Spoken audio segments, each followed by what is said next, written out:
तो इस स्टोरी की स्टार्टिंग मैं अपने इंट्रोडक्शन से कर दूं। मेरा नाम वेंकटेश मिश्रा है। अक्सर लोग मेरे नाम के फर्स्ट हाफ को देखकर मेरे साउथ से होने का अनुमान लगा लेते हैं। मुझसे पूछने की जहमत क्यों उठाएं? बहरहाल, मेरा नाम मुझे बहुत पसंद है। सबसे डिफरेंट नाम होना had always made me feel special, at least in north India. वैसे नाम के पीछे एक छोटी सी स्टोरी है। मेरे पापा आर्मी में ब्रिगेडियर हैं। उनकी पोस्टिंग होती रहती है। So when I was born we were in Orissa.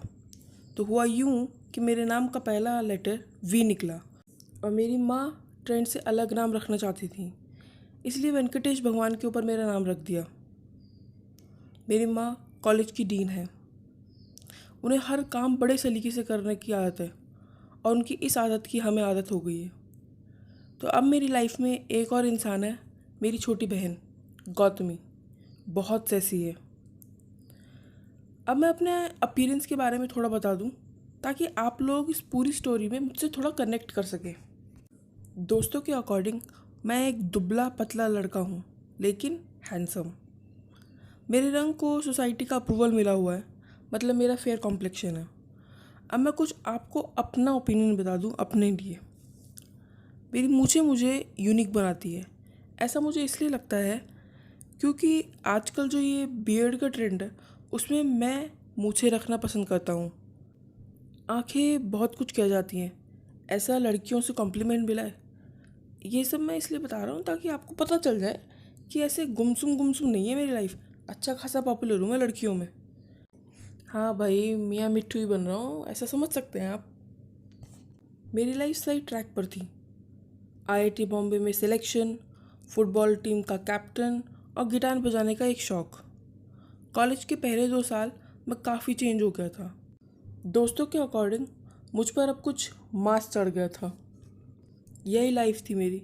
Mechanical engineering की क्लासेस, हॉस्टल, मेस, दोस्त, हंसी मजाक और बस लाइफ सेट थी मेरी लोगों के अकॉर्डिंग। एक्चुअली मेरे अकॉर्डिंग भी किसी टर्बुलेंस की एक्सपेक्टेशन नहीं थी मुझे। अब तक तो नहीं थी। बीटेक के बाद मास्टर्स, फिर पीएचडी। बस मेरे इस सपने से कुछ खासा खुश नहीं थे मेरे parents, because they wanted me to clear CSE और सिविल सर्वेंट बन के अपनी पूरी लाइफ बिता दूँ। मेरा मन नहीं था इसके लिए खुश, जैसे मेरे पेरेंट्स नहीं थे मेरे ड्रीम्स के लिए। मुझे पापा जैसा बनने में कोई एतराज़ नहीं है, बस उनके हमें टाइम न दे पाने के कारण मुझे ऐसी प्रोफेशन से कुछ खासा लगाव नहीं रहा है। हमेशा लगता है कि ये प्रोफेशन लोगों के करीब तो ले जाता है, उनके दुख दर्द को कम करने की पावर भी देता है, लेकिन फैमिली से कुछ दूर तो ज़रूर हो जाते हैं हम। वैसे भी हर चीज़ के 2 पहलू होते हैं। सोचा था कभी टर्बुलेंस की अनाउंसमेंट नहीं होगी इस जर्नी में, लेकिन शायद अनाउंसमेंट हुई भी और मैं समझ नहीं। हेडफोन्स जो लगा रखे थे। Second year mechanical engineering. FB पर एक फ्रेंड रिक्वेस्ट आती है। मैंने नोटिफिकेशन देखी तो कोई नंदिनी शर्मा थी। मैंने फ़ोन डेस्क में रख दिया। क्लास थी भाई, सिंसियरिटी नाम की भी कोई चीज़ होती है कि नहीं होती है। पढ़ाई से समझौता पसंद नहीं है मुझे बिल्कुल भी। रूम में जाके देखूँगा कौन है ये। ऐसी रिक्वेस्ट वैसे मुझे आती रहती है। जब से मेरा आईआईटी में सिलेक्शन हुआ है बस तब से आ रही है। मैं सिर्फ बता रहा हूँ। रूम पर पहुंचकर मैंने अपना फ़ोन निकाला और सर्च करने लगा कि आखिर ये है कौन। कुछ 10 या 15 मिनट बाद ही मुझे पता चल गया कि हम दोनों एक ही स्कूल में थे 10th तक। उसके बाद इसने कॉमर्स ले ली और हम तो इंजीनियर ठहरे। अभी ग्रेजुएशन के सेकेंड ईयर में है। किसी गर्ल्स कॉलेज है डीयू का, एसआरसी से। चबी चबी सी है। पिक्स देख कर तो ऐसे ही लग रहा है। लास्ट टाइम जब देखा था 12th की फेयरवेल पे, तब भी चबी सी ही लग रही थी। ये थॉट्स मेरे दिमाग में आ रहे थे।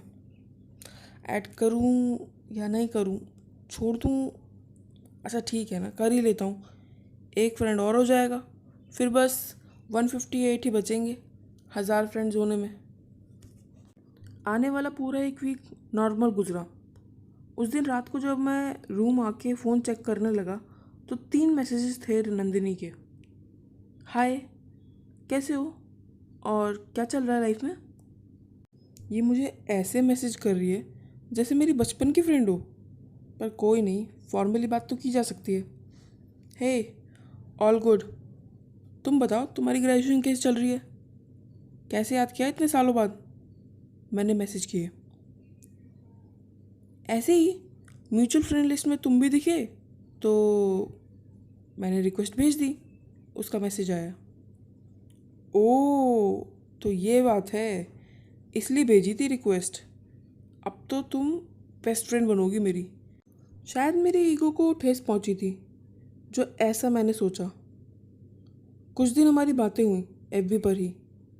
हाय, hello, good morning, good night, jokes, class 10 तक की बातें। बस फॉर्मल था सब कुछ। फिर एक दिन उसका मैसेज आता है। तुम्हें वो कंट्रोवर्सी याद है जो 12th में हुई थी? कौन सी? वो लिंकअप वाली? मैंने लिखा। हाँ वही। याद है यार, बेफालतू में ही मेरा नाम हेड गर्ल से जोड़ दिया। जस्ट बिकॉज मैं हेड बॉय था तो कोई भी हेड गर्ल थोड़ी पसंद कर लूँगा मैं। कैसे मतलब? मैंने लिखा। करेक्ट। तुझे तो अंशिका पसंद थी ना? उसका मैसेज आया। मैं कुछ टाइम रुक गया, जैसे मैसेज को समझने की कोशिश कर रहा हूँ। रिप्लाई नहीं किया। फिर कुछ देर बाद सोच के रिप्लाई किया। तुझे कैसे पता? मतलब हाँ, मुझे पसंद थी वो उस वक्त, इन्फैक्चुएशन कह सकते हैं, लेकिन तुझे कैसे पता? अरे काम डाउन, हाइपर क्यों हो रहा है? मैंने एनालाइज किया था। उसका मैसेज आया। तेरी एनालिसिस पावर कुछ ज़्यादा तेज नहीं है? जो किसी को नहीं पता वो तुझे पता चल गया। मैंने लिखा। चिल कर, I am not going to tell anyone, not even Anshika, so relax. उसका मैसेज आया। वो, तू फेस रीडिंग कर सकती है ना? तुमसे तो ऐसी बात करनी पड़ेगी फिर। ऐसा नहीं है, कई बार गलत भी हो जाता है, हमेशा ठीक थोड़ी होता है। उसका रिप्लाई आया। But in my case it was correct. मैंने रिप्लाई किया। यस। उसका छोटा सा रिप्लाई आया। थोड़ी देर रुककर मैंने पता नहीं क्या सोचा और फिर पूछ लिया, तू व्हाट्सएप पर है ना? हाँ हूँ तो सही। तो नंबर दे फिर। अब मेरे पास नंदिनी का फ़ोन नंबर था, लेकिन ऐसे ब्लंटली फ़ोन करना मैंने ठीक नहीं समझा और उसे सिर्फ व्हाट्सएप पर मैसेज कर दिया। Hey, this is my number. Got it. उसका रिप्लाई आया। हमने बात नहीं की क्योंकि मैं थोड़ा शॉक्ड में था कि इस लड़की को, जो मुझे क्या ही जानती होगी, कैसे पता चला ये सब। छोड़ ये सब और सो जा, सुबह क्लास है, मन के किसी कोने ने कहा। अब हमारी बात ऑलमोस्ट हर वक्त होने लगी। अपने ही बनाए रूल्स को तोड़ रहा था मैं। मेरे बनाए स्केड्यूल में नंदिनी ने कब जगह ले ली, मुझे सच्ची में नहीं पता। मेरा 3rd ईयर स्टार्ट हुआ और 2nd ईयर मैंने टॉप किया था। मैं खुश था, सच्ची कह रहा हूँ, बहुत खुश था। लेकिन वो खुशी दुगनी नंदिनी की कॉन्ग्रेचुलेशन वॉइस मैसेज से हुई। मैं कई दिनों तक उस मैसेज को सुनता रहा। मैं समझ नहीं पाया कि ईगो में आके जिसको इतने करीब आने दिया, क्या ठीक किया था मैंने? मुझे उसकी आदत लग गई थी। जिसको अपनी आदत लगवाना चाहता था, उसी की आदत लगवा बैठा हूँ मैं। आयरॉनिकल है ना? खाना खाते वक्त, सोने से पहले, ब्रश करते वक्त, जब भी टाइम मिलता उसे रिप्लाई करता। वो है ही इतनी अच्छी, कभी भी लेट रिप्लाईज की शिकायत नहीं करी। लेकिन जब शायद कुछ ज़्यादा ही लेट हो जाता है, तब एक मैसेज ज़रूर करती है। पता है भाई बिज़ी हो, लेकिन ऑनलाइन आके जब किसी और को मैसेज कर सकते हो तो मुझे भी रिप्लाई कर दिया करो। और गुस्से वाले इमोटिकॉन्स की झड़ी लगा देती थी। फिर क्या था, मेरा काम सिर्फ उसे मनाने का होता था। आपको क्या लग रहा है बहुत सॉरी लिखवाती थी? नहीं, बिल्कुल भी नहीं। बस एक इमोटिकॉन भेजने की देरी होती थी, उसका चैटर बॉक्स फिर शुरू हो जाता था। मैं हंसता रहता ये सोच के, गुस्सा तो इसका बिल्कुल फुस्सी बॉम्ब है। कभी कभी सोचता हूँ, ये पहले मिल जाती तो क्या होता? हम फ्रेंड से कुछ ज़्यादा होते या कुछ नहीं होता हमारे बीच में? कभी कभी कुछ चीज़ों का होना आपको उस वक्त समझ नहीं आता, ऐसा क्यों हो रहा है, कुछ भी नहीं। लेकिन जब टाइम बीतता है तब सब कुछ साफ साफ दिखने लग जाता है।